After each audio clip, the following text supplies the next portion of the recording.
Hi, Denise Lonis here. We are today doing part 2 of a 4-part series on working with buyers. And today I want to talk to you about a very important part of working with your buyer, and that is the first buyer meeting. You know, in real estate, we are trained to have a great listing presentation. So when we go out on that first listing appointment, we're all prepared, we've got our materials, we've got our props, we've got samples of our marketing, we're ready to go, we've got a CMA. Yet, when we meet with buyers, usually that first meeting is really informal. That meeting might be at the buyer's home, it might be at the buyer's office, it might be at your office, it might be at a coffee shop. It might be talking to someone outside of their car if you've just met them at a house. But one of the things that is seriously lacking in the real estate industry is a great first buyer meeting presentation. Just like the listing presentation, this presentation is critical. When you have your buyer meeting, it's really important to look at it the same way you would look at a listing presentation. You're thinking about the same questions. What would the seller want? Well, what does the buyer want? First of all, I would never ever do a first buyer meeting if I did not bring an agenda with me. I always make sure that I bring enough copies of that agenda so that if I'm talking with 2 people, I give each of them an agenda. Why that is so important is it just is kind of like a roadmap of what the discussion might be. And I present it very simply by just saying, here's a copy of an agenda. These are some of the areas that a lot of my buyers are interested in having me discuss. Is there a particular area that you'd like me to start with? On that agenda, I have things like the home search process.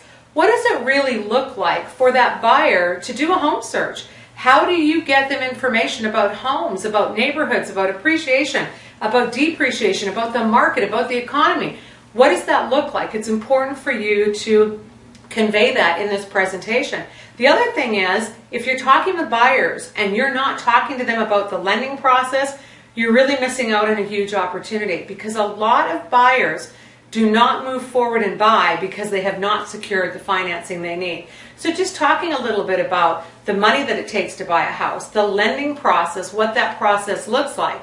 It's also really important to talk about the frustrations that every buyer goes through when they buy a house, from the home search to nervous about writing an offer to what they might feel right after with buyer's remorse. Those things are important, and it's critical that you present those at that buyer's first meeting.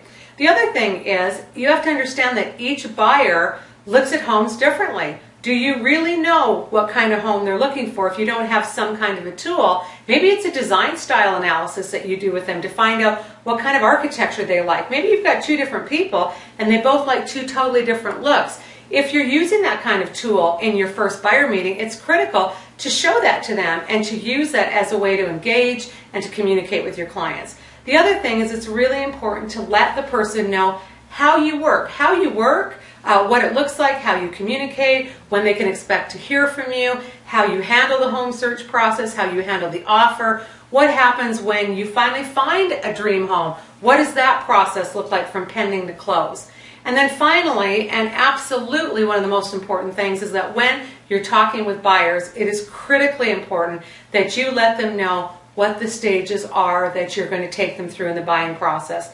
Also, if you're not asking them how they like to be communicated with, you're missing out on a huge opportunity, because you may have 2 people looking to buy. You might have some person, maybe for example, you've got someone that can't go out and search right away because they've got work commitments or family commitments, but the other person is raring to go. It doesn't mean that you can't take that person out and maybe do a video chat with them and take them on a tour right at the time that you're going through the house with the other person. There's always solutions, but you got to bring those up at the first buyer's meeting. The other thing that's so important is it's important to understand their timeline, their desires, their needs, their wants, and most importantly, their budget. And these are a lot of things that I find agents aren't talking about when they're doing these impromptu meetings, when they're just meeting someone at a coffee shop. It's way, way more important for you to know exactly what the buyer wants, what they need, and to have a system. Have an agenda, have your props, have your tools, get yourself organized, present yourself as an expert, and buyers will want to work with you. So, join me next week, and we're going to be talking more about working with buyers, because buyers are an integral part of your business.